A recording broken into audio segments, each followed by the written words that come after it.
At ano mga kapuso, may special na sorpresa na agad siya sa atin. Ay! Swing! Ay, ikaw ang babasa niyan. Yes po mga kapuso, samahan niyo kami ngayong umaga kasi mamamasyal tayo. Saan? Saan, Lynn? Pwede siya, ano yun, remind me of Batibot. But anyway, extra special. Batibot natin kayo that we're going to... Baguio City! Yes, iba talaga ang Kuya Christmas Kaloy, feels ikaw na! dyan. Ang kulay at ang lamig sa Baguio. Otilin! Hindi ko kaya yung tone ni... Ipapataman natin ang Paskong Pinoy sa Baguio. Kasama si Chef JR at Anjay. Hi guys! Ang ganda dyan ah. Gaano ba kayo dyan?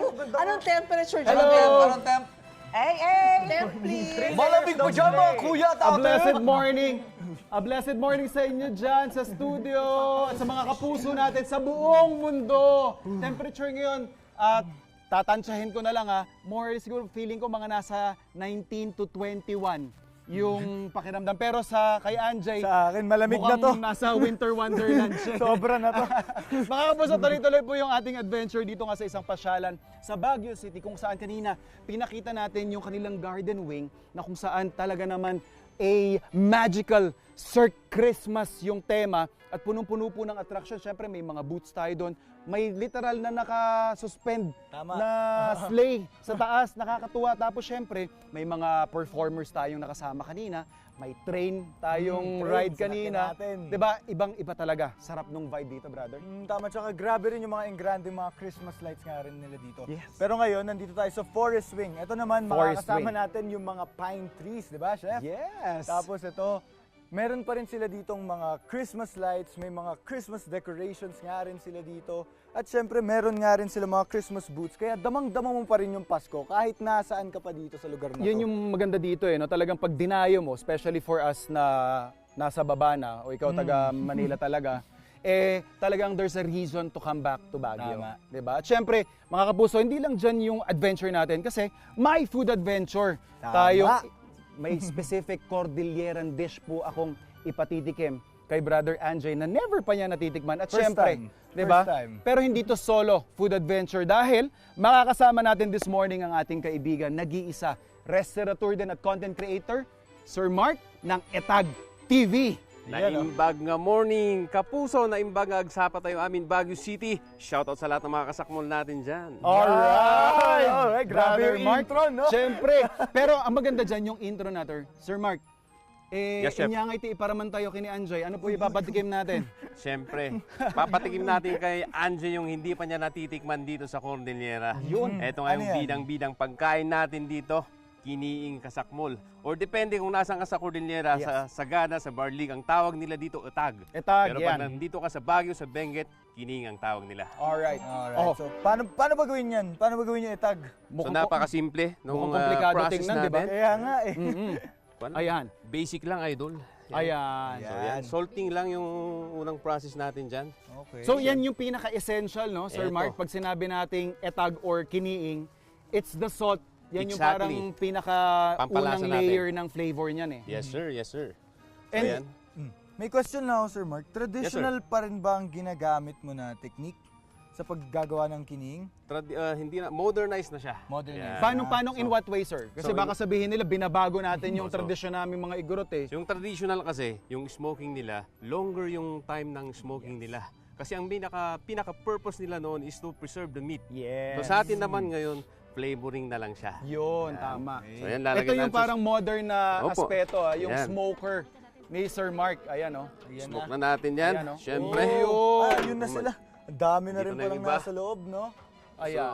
So paano ba nakaka-apekto yung lasa ng pagpapausok dyan, Sir Mark? May kakaibang smoky flavor talaga, idol. Okay. Yan, so Literal talaga yan na isi-smoke. So, yun yung parang magpapaiba doon sa flavor profile nung ating ingredient. Tama. 'Di ba? So, bukod syempre, you can imagine na may fermentation na nangyayari dyan, curing, and as it ages, mas nade-develop yung flavor. tama, tama. so Kaya the yun ang longer the matitikman better. mo.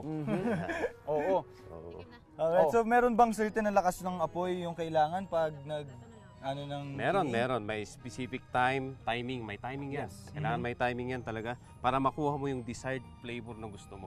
Gano'ng katagal yun? So sa akin, 8 hours yung smoking ko. Wow, 8 Yung hours. curing ko, umaabot siya ng maximum of 3 days bago ko i-smoke.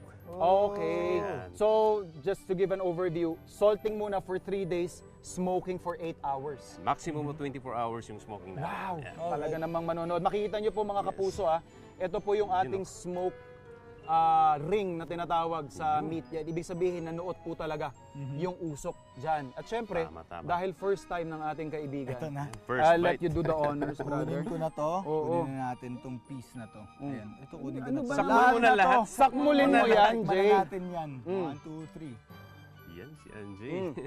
Mm. Magaling silang Lala. Siyempre, baka sabihin yung nagjo-joke lang tayo. Ako rin titikim ako dyan. Lasang-lasa yung smokiness niya, no? Mhm. Tsaka may kick siya. May kick siya sa loob habang inuuya mo siya. Ayun. At saka hindi lang siya basta smoke at saka salt. May certain ibang complexity ng flavor. At ito naman, Sir Mark. Yan yung bloodless pinunag natin. Mhm. Or yan yung walang halong dugo. Although ang pinunag talaga kasi may dugo yan. Pero sa atin gumawa tayo ng version na walang dugo. Alright. tikman natin. Sakmulan na. Pero pag ito, sir, marami pa ba tayong pwedeng paggamitan nito, no? Marami pa. Alright. Mga kapuso, ito, solid yung ating food adventure. Doon sa mga curious na makatikim nito, bisita lang kayo kay Sir Mark. Pero, hindi pa dyan nagtatapos ang ating adventure dito sa Baguio City. Kasi ililibot at ipapasyal naman natin sila mamaya. Mga kapuso, ililibot at ipapakita namin sa inyo ang makulay at naglalakihang Lantern Parade ng St. Louis University. Kaya mga kapuso, walang bibitaw dito sa inyong pambansang morning show kung saan laging una ka, unang hirit! Alright. Gising na! Paskong Pinoy na sa unang hirit. Kitang-kita niyo naman.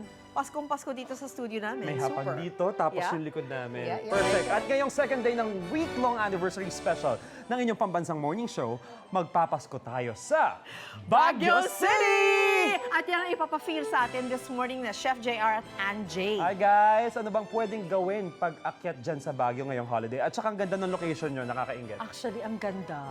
Ang daming pwedeng gawin sa Baguio. It's so chilly there. Sarap kumain sa Baguio. May hot chocolate. Yeah. Batirol, no? Ay, yeah. Doon yun, no? Ang sarap ng bread.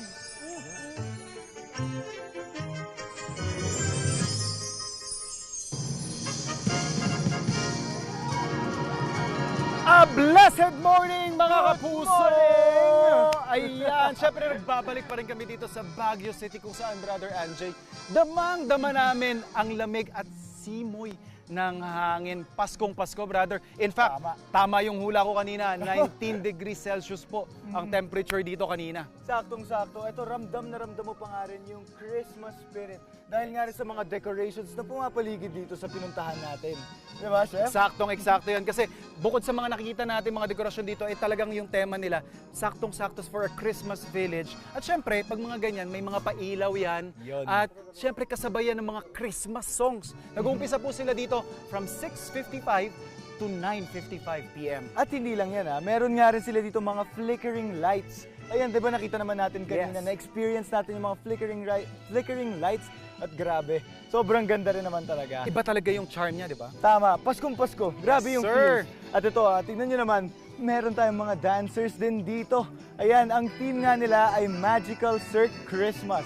Ayan, pang carnival ang team nila, Chef, di ba? Saktong-sakto. I mean, kwento kahit anong edad mo, talagang tatama sa'yo yung gantong vibe, bare, di ba? Tama. Di ba, family man ka, tayo magtropa, kung may mga girlfriend, boyfriend kayo dyan, Diba? Mga bagets. kahit solo, Oo. may enjoy nyo. And dahil carnival, brother, makikita natin sa likod, may mga ball pit tayo dyan. Diba? Iba't ibang klase, may mga archery tayo dyan, may Carnival din tayo. Oo eh. Talagang ang saya eh. Yung Diba? parang kahit anong mood Ramdam mo. mo na yung Christmas? Yes, Ito na, sir! let's go. Ayan. At ito pa, hindi lang yan. Dahil meron nga rin sila dito sa Garden Wing na pine-prepare na movie night at mga dance shows from 6 p.m. to 9 p.m. Ang ganda. I mean, parang yung 6 p.m. to 9 p.m. or 10 p.m. mo, mukhang masusulit mo talaga Oo lahat naman. eh. At saka kanina na-experience natin, ay ano, on cue. Ayan na yung whip natin. Yan yung ride Busina na. namin kanina. Ayan, oh. Meron din sila ditong Royal Train. Parang Royal lang, ano? Oo. Yung train po nila dito, 4-car po ito. Tapos, 80 to 100 pesos lang per person. And ito, pinakamaganda dyan mga kapuso, you get to go around the Garden Wing 2 rounds. Grabe na. Sulit na sulit. Yes, sir. At itong attraction nga na to ay open from 11 a.m. to 9:30 p.m. hanggang January 5, 2026. Ang entrance fee niya lang, 400 to 500 pesos. Sulit na sulit. Sakto. I Ang mean, dami mo magagawa, ang dami mo may-enjoy. and of course, syempre, makita natin, bukod dyan sa mga spots natin, syempre food. Meron din, di ba? May mga food May din mga tayo. food booths din tayo dito. Yes. Ito mga kapuso patikim pa lang yan. Kasi yung adventure natin, ipapakita pa natin sa kanila para for complete Baguio experience, yung inattendan ko kahapong Lantern Parade from St. Louis University. It's a proper street party, pare. Ito po mga kapuso, panoorin po ninyo ito. Alright.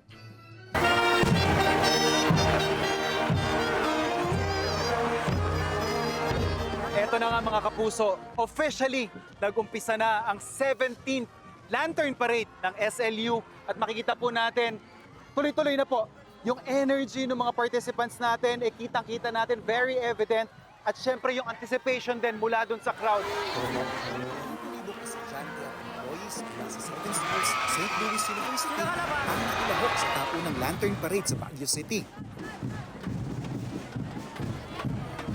Sa parada pa lang, talagang ramdam na ang excitement ng bawat isa sa makulay at naglalakihang lanterns.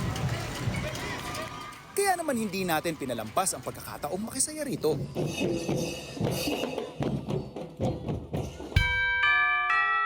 Festivals all over the world ang bida sa paradang may temang Illuminating Cultures, a radiant celebration of global traditions. Bida rito ang lanterns na inspired sa iba't ibang bansa gaya ng Australia, Thailand, Japan at South Korea. Itong Lantern Parade natin ay 17 years na ginagawa natin. Yes. Ito rin yung parang pride ng mga Louisians na kami ang nagsisimula ng Christmas dito sa Baguio through our Lantern Parade. No? So, At pangmalakas ang group performance.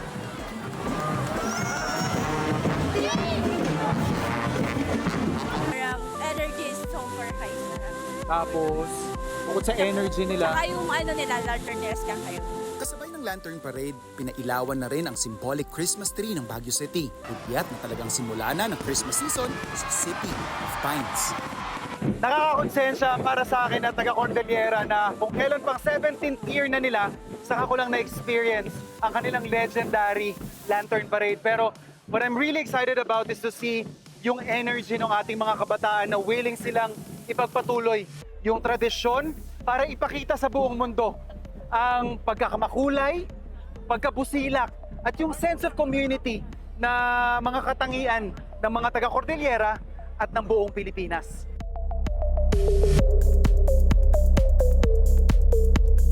Wait!